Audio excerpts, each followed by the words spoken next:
After 4 long and bloody years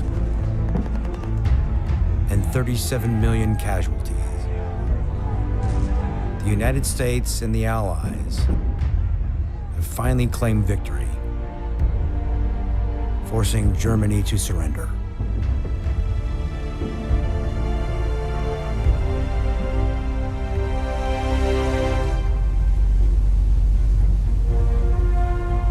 But while the fighting has stopped, the pressure is now on the Allied leaders to come to an agreement, preventing war from ever breaking out again. As negotiations to secure the peace get underway in France, massive crowds greet the world leaders, including United States President Woodrow Wilson.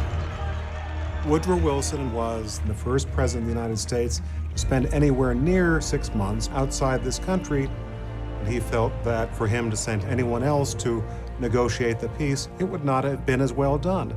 Wilson said, whatever happens with this settlement of this war, if it goes well, give me credit. If it doesn't, blame me.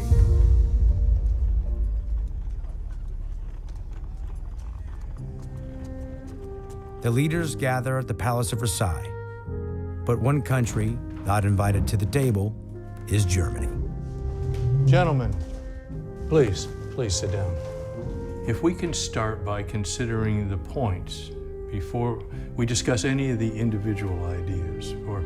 The main thing that Woodrow Wilson wanted to accomplish at Versailles was defanging Germany, not allowing them to develop a huge war machine again. This was what the victors all wanted to see happen. But as negotiations get underway, Wilson quickly realizes that each country has come to the table with their own agenda. There were these national leaders who had different views of what they wanted out of the Paris Peace Conference. They had led their countries through this brutal, bloody, long war. And Wilson waltzes in with the Americans just at the end. So they had to listen to him. And Wilson could be kind of persuasive, but not that persuasive. As negotiations drag on for months, the talks fall apart. And one Allied nation feels completely cut out of the negotiations. Japan entered the war in 1914. Contributing thousands of troops and millions of dollars to the war effort. They come to Versailles with one goal: to be treated equally. But Allied leaders completely ignore Japan throughout the proceedings. And for Japan, it's the ultimate insult. The Japanese, who'd been on the winning side, get this slap at the peace conference. So the Japanese became alienated from the United States and from the Western powers. And it was a fairly straight line from there to the belief that if we're gonna get any respect, it's gonna be by fighting our way to respect.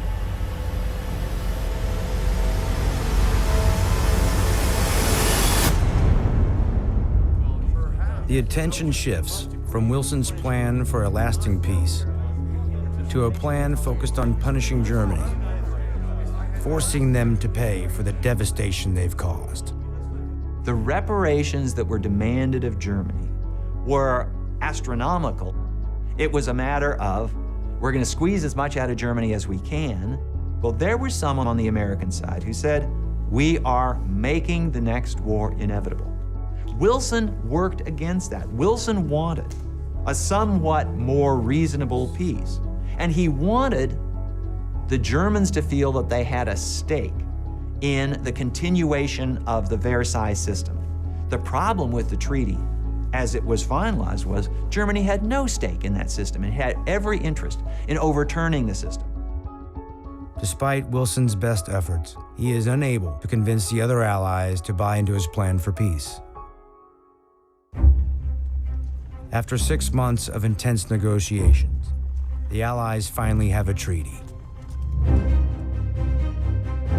But the final agreement is far from the fair and equitable plan Wilson had originally hoped for. The losers, Germany principally, they were there. They didn't get to speak. They weren't asked to contribute. They were basically, they had a gun put at their heads, figuratively, almost literally, and said, you're going to sign on the dotted line. It was very much a victor's peace. The victors dictated the terms of the peace. They made out like bandits.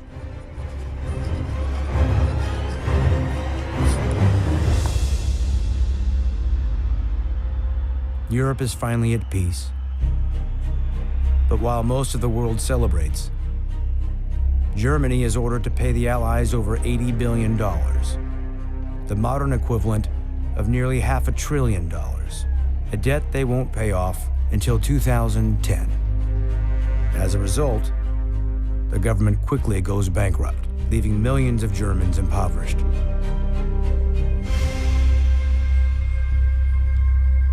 The economic devastation completely transforms the country and its people.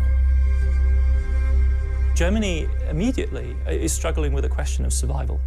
For ordinary Germans, the war did not end in November 1918.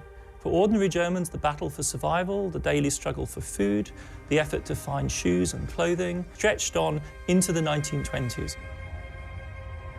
As the anger and starvation spread, tensions rise throughout the country. Germany is in a state of near civil war. The left and the right are fighting each other in the streets. Paramilitary groups clash. Germany is a country divided against itself. When World War I came to an end, this is not a treaty. This is an armistice that'll probably last 20 years. Meaning we have not really defeated the German spirit. We have not really solved this problem.